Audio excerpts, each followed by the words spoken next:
Garso takelis. Geros bangos NFM. Geros bangos NFM. Kažkaip jau vakarą mano įgūdžiai sulėtėjo, spėjau tos džinglus perenginėti, nežinau, kas čia darosi. Taigi šiandieną, klausytojai, nesuprant, kas vyksta, taigi Tomas Vėjas, vėlgi eterį Geros bangos, dabar šiandieną pas mane yra vienintelė viešnia, kuri neišvyko į Nidos tarptautinį kino festivalį, į Baltijos bangą, žodžiu, vienintelis žmogus Klaipėdoje. Ir nes Baltijos banga kaip tik dabar prasideda, vyksta gran atidarimas, taigi jeigu esat Nidai, tikrai bėkite su visais radijo imtuvais, ausinukais į tą šventę nuostabę. Na, kadangi aš ir Rūta esame šiokie tokie darboholikai, daug dirbam, tai vat pasilikom dar čia, toj studijoje. Ir, žodžiu, pabendraukime, manau, su Rūta mes pakalbėsime, galbūt ir klausytojai, ir darboholikai toliau klausosi mūsų. Tai su Rūta mes pakalbėsime be abejo apie žvaigždžių gyvenimą, kaip jį patekti, apie tai, kas vyksta už tos širmos, kokainą ir kitus pikantiškus dalykus. Apie kokainą aš pajuokavau, aišku, nes nešnekėsim. Tai kaip mums muzika iš tikrųjų jau ką tik diktavo, šnekėsim apie žvaigždės ir tikrą grožį, ne, kaip sakė Spurga. Taigi dabar eterį Rūta man atsakyk, kaip patekti į žvaigždės. Reikia atvykti į aktorių agentūrą. Tai paprastai? Nu, reikia pasiskambinti iš pradžių. Pasiskambinti? Pasiskambinti. Okay. Pasiskambinat, susitariam laiką, atvykstat susitartų laiku, nusifotografuojam, užsipildom duomenis ir laukiam pasiūlymų. Tai dabar... Nu, labai paprasta, tai visada atrodo, kad paprasta, bet kai pradedi norėti būti žvaigždė ir nesigauna tada jau kažkas, tai jau ten netinka, kažkas negerai. Tai reikia kantrybės turėti. Kantrybės tiesiog turėti. Kantrybės žvaigždžių valanda visą laiką išaukšta.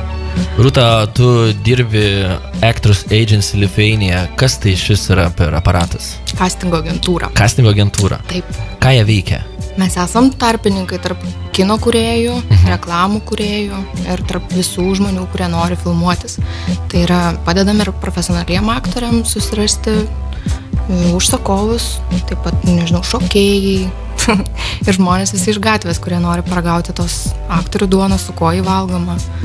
Tai vat padedam vieni kitiem. Kaip viskas vyksta? Kaip ateina pas jūs kažkokie tai reklamos agentūros atstovas kažkoks ir sako, ką jis sako, man reikia 50 vaikų, 2 senelių, vieno, ten nežinau, su šuniu.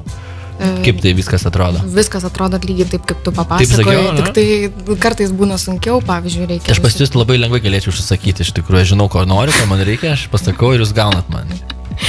Lengvai. Lengvai? Lengvai. Skirtingų rasių galim rasti žmonių, galim vaikų rasti, galim tų pačių šunų rasti, įvairių žmonių. Ko reikia, tą randu. O kokie buvo gal keisčiausi tokie? Buvo kažkoks tai užsienio projektas, dabar tikrai neįvardinsiu, kaip jisai vadinasi, bet reikėjo, tarkim, žmonių be galūnių, nutrauktom, tarkim, galūnėm, nes ten buvo siaubo projektas. Ten dalyviai vaikščiojo po mišką, juos turėjo gąsdinti, kažkas turėjo kabėti ant medžio. Oh my god. Gyvi žmonės, taip. Tai reikia kartais ir įvairių, nežinau.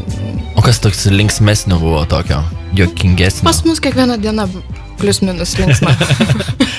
O tu niekada nepagalvoji pabandyti dirbti ne Actors Agency, o kur nors, nežinau, paieškų ten žmonių tarnybai, kur ten per televizorių rodo? Per Lietuvos transliuotoją padėti surasti.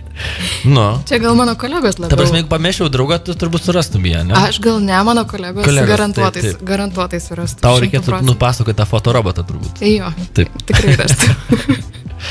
Ar iš tikrųjų įmanoma iš tokių, na, iš to užsidirbti? Ar tai yra įmanoma, kad tave tiesiog pastebės, patiks tavo veido bruožai ir iš to tu iš karto uždirbsi daug pinigų?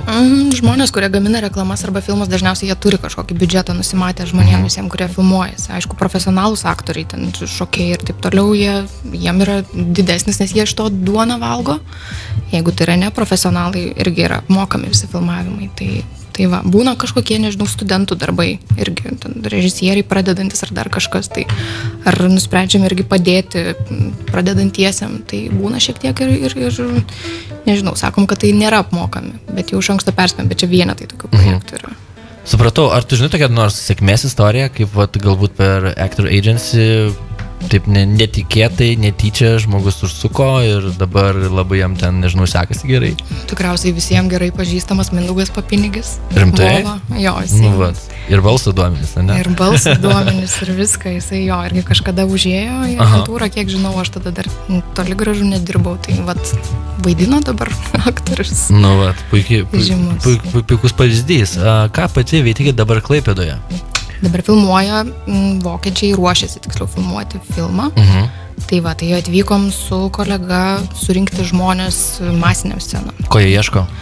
Jie ieško įvairaus amžiaus žmonių, vyrų, moterų, vaikų ieško, šiaip labiausiai ieško, keistai skambės, nudistų ieško, pankų. Pankų nudistų? Ne pankų nudistų, pankų kablelis, nudistų kablelis, hipių. Ir taip toliau. Tai reikės tikrai įvairių žmonių, tai jeigu kažkas tai nedrįsta, galvoja, ai čia aš netinkamas ir taip toliau, tai manau, kad vis tiek tegu atvyksta užsiregistruoti, nes manau, kad visiems kažką rasim, nes labai daug žmonių reikia. Tai... Aš manau, kiekvienas savyje gerai paieškojęs gali rasti ir panką, ir nudistą iš tikrųjų. Nuo nuotaikos turbūt priklauso. Gerai, kiek žmonių jūs jau turit ir kiek dar jums reikia? Man pačiai baisus tas skaičius, bet per porą savaičių jau beveik 8, ko gero, 100 nufotografavom. 800. Taip. Bet skaičiaus reikia šiek tiek didesnio. Šiaip filmuosis apie 400-500 žmonių. Bet ne visi tom dienom, kada numatomi filmavimai gali, ne visi susiderina. Mes jo, kad jau ramiai laukti filmo, tai mums reikėtų jau kelių tūkstančių. Tai va, tai jeigu kažkas tai galvoja, kad nori užsukti į filmavimo aikštelę kažkada pasižiūrėti, kaip vyksta, kaip gaminami filmai, tai manau, kad puikia proga, nes Klaipėdai nėra toks dažnas įvykis. Nėra tokių dažnų įvykių. Gerai, mes kokią muziką mėgsti? Ai, įvairią. Įvairią? Jo. Nu, tai gerai, pasiklauso tada įvairesnės. Ir to įvykiam dar pašnekėt truputį.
Etery geros bangos.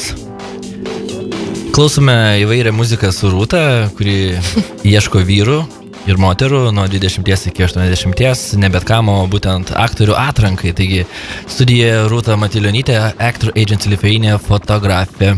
Labas. Labas dar kartą. Rūta, kas yra fotogeniškas žmogus?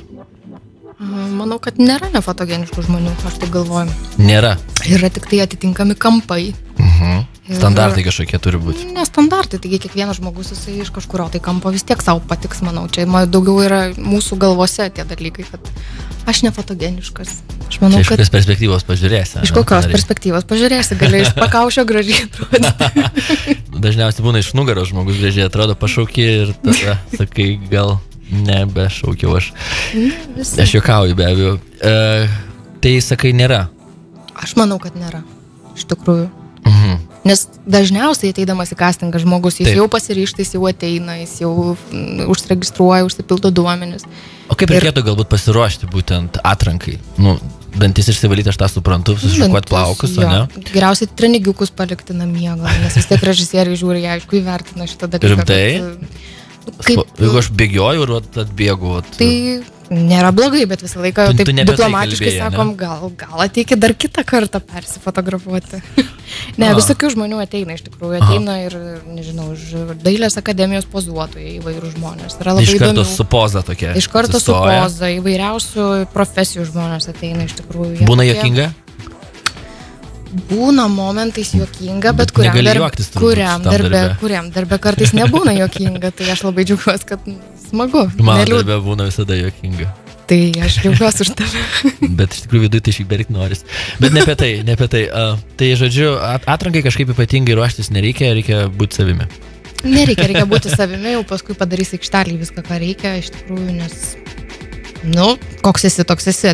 Svarbiausia tipažą nufotografuoti. Tai papasakok plačiau, ar nebaisu, ar neskauda, kaip viskas vyksta, pavyzdžiui. Tai tu visus tuos klišes ir pamini, kad žmogus įsitikinęs, kad jis nefotogeniškas. Paskui mes abu išsiaiškinam su žmogum, kad jis vis tik tai fotogeniškas iš kažkurio rakurso.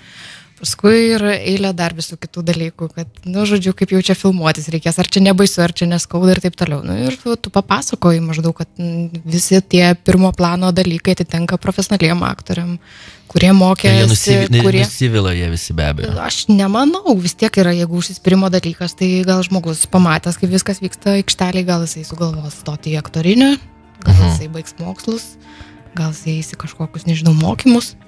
Tai yra tokių, kuriem labai įdomu aikšteliai pasidaro ir paskui galvoja, ką dėl to daryti. Kiti yra, pavyzdžiui, geri veidai kažkokie arba einami, kaip mes sakom, reklamose. Tai tie ateina pirmą kartą, užsiregistruoja, nusifilmuoja vienoj, tarkim, reklamai ir paskui visai užsikabina, visai eina ir vieną, ir kitą, ir trečią pasidaro kaip etatinis veidas, kuris daug kur nusifilmuoja, jau žino, ką daryti, tai jisai jau toks nebežalės tampa, jau žino, kaip... Tai žodžiu, ten nieko baisaus, reikia tik ateiti, duoti kažkokį savo duomenis, atsistoti, nežinau, prie sienos ir iškentėti tą nupiškinimą. Kiti nekenčia, kiti mėgaujasi, tai, žinai, priklauso, nes kamerų ten tikrai 10 nėra, ten yra viena kamera castingo, kur mums svarbu yra turėti žmogų, kaip jisai atrodo ir paskui jau lieka jam laukti žinių. Ir gal malonus žmonės dirba, bent jau Klaipėdoj, nežinau kaip kitur. Ačiū tau. Mes iš tikrųjų su tavim, Rūta, susipažinome gal prieš kokį porą metų, kai aš pamačiau, kaip tai pirmą kartą vyksta ta būtent atranka. Ir aš tuo metu buvau labai nustebęs, kiek daug žmonių ateina iš tikrųjų. Aš irgi nustebau iš tikrųjų. Ar pasikeitė kažkas per keletą metų? Šiaip Klaipėda šiaip unikaliai yra gal dėl to, kad ir retai vyksta tie ir filmai, reklamos, gal ta kino industrija nelabai dažnai atvažiuoja, nebent jau reikia kažkokių, nežinau, ten jūrų, uostų ar dar kažko. Tai manęs pas mus pigiau nufilmuoti, negu kokiam Hamburge, žinai. Pas mus pigiau, pas mus geras servisas yra. Tai dėl to ir atvažiuoja. Bet šiaip klaipėdiečiai yra šaunuoliai, nes jie domisi, jie nenori gal, nežinau, sėdėti namie ir mačiau, ir seneliai ateina ir taip toliau, tai smagu. Čia yra susidomėję. Vilniui gal jie yra jau šiek tiek atsikandę, šiek tiek tos duonos, kas jau norėjo, nusifilmavo. Gal dar yra žmonių, kurie nežino apie tai, bet plius minus. Tai jau tokie kaip truputėlį ir išlepia, jeigu taip galim pasakyti. Klaipėdiečiai jie rečiau gauna galimybę. O ko tu jūs dabar sakai labiausiai ieškot? Nudistų ir panko, ne dabar labiausiai? Nudistai, pankai, hipiai ir šiaip apskritai žmonės visi, nes reikės ir turistų. Tai visi turistai, pankai, hipiai, nudistai. Tai galite ateiti visi, mes jau iš kažko padarysim kažką, jeigu jau reikės. Jau grimo departamentas pasiruošęs, manau, padaryti visą. Rūta, kadangi mes sakiau, kad prieš porą metų aš jau mačiau tave dirbančią darbą, tai jau ne pirmus metus ir ne antrus, kelintus metus jau vyk. Kaip tu čia atsiradai iš vis? Kaip aš aktorių agentūrai atsiradau? Būtent. Netikėtai. Kaip? Mano grupiokė tenai dirba, atlikinėjo praktiką ir kažkaip mane irgi pasikvietė tenai dirbti. Tai taip, po truputį kažkaip tai ir likau tenai ir patiko ir fotografuoju. Tai va. Smagu. Tai klausytojams galime tik tai palinkėti pasitreniruoti savo selfius. Mes jūs Rūta savo selfie padarėm RGFM. Facebook'e dabar galite jūs pasiselfinti ir aš manau, pažiūrėję savo gražiausią selfie, nuspręsti, kad gal jums verta pabandyti sėkmę ir laimę. Rūta, papasako, kur reikia eiti, ką reikia daryti, kur skambinti ir kaip tave surasti. O internete, jeigu įvesit aktorių agentūrą, tai tikrai nuves tikriausiai į mūsų agentūrą. Vilniuje turime agentūrą Šaltinių gatvėje, irgi yra kontaktai visi mūsų internetiniam puslapį, Kaune taip pat turim filialą ir kol vyksta šito filmo pasiruošimo darbai, esam ir Klaipėdai. Tai visose didžiuosiuose miestuose laukiam žmonių, kurie nori, registruojam apskritai duomenų bazę, tai neturėkit minty, kad čia dabar tik tai tas filmas, nusifilmuosit ir viskas. Tai gali būti, kad paskambinsit ir po metų, pavyzdžiui. Gali būti, kad ir po metų, gali būti, kad ir po 2. Tiesiog visą laiką žmonėms sakom, kad nepamirštų dar mūsų, ateitų kas metus laiko atsinaujinti duomenų, nuotraukų, nes, kaip bebūtų keičiamės, tai. Aš turiu pasiruošęs, kad galite atvykti iš tikrųjų pas Rūtą į ofisą Klaipėdoje Bangų gatvėje 5A kultūros fabrike arba skambinti jai telefonu 86 555 6281. Valio. Tai ačiū už tokį išsamią informaciją. Ir tikėkime, rasit, ko ieškot. Ačiū tau, Tomai, kad pasikvietei. Iki. Iki.